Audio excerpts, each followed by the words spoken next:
From 1985 to 1990, the streets of Philadelphia's Frankford neighborhood became a hunting ground.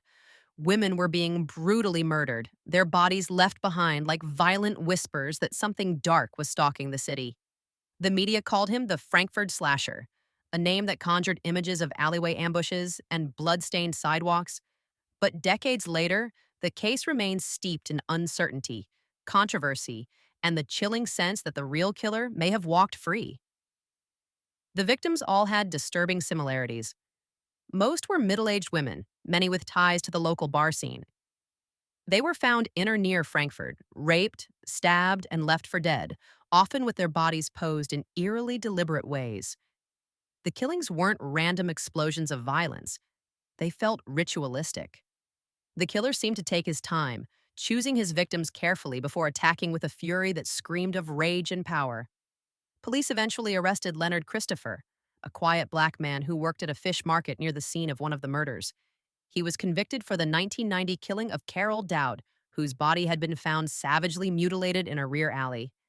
The evidence was circumstantial: no blood, no weapon, no confession. But the community, hungry for closure, seemed satisfied.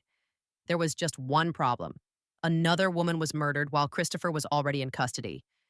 That single fact cracked the case wide open. Or it should have. Instead, the system moved forward. Christopher was convicted and sentenced to life in prison, despite the lingering doubt that he was nothing more than a scapegoat. Eyewitnesses had described a middle-aged white man seen with several victims shortly before their deaths. Bar patrons remembered a strange, well-dressed man who often bought drinks for women, chatted them up, and left, alone. The sightings were consistent and the descriptions matched, but police never identified the man and the leads ran cold. In total, 8 or more women were believed to be victims of the Frankford Slasher. Only one man was ever charged, and yet the murders stopped, or at least they stopped being reported. To this day, the case remains one of Philadelphia's most unsettling mysteries.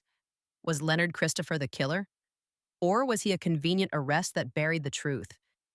Is the real Frankford Slasher dead or still alive, blending into the crowd? One thing is certain. The women of Frankfurt didn't die at random. They were hunted, and Philadelphia was never the same again.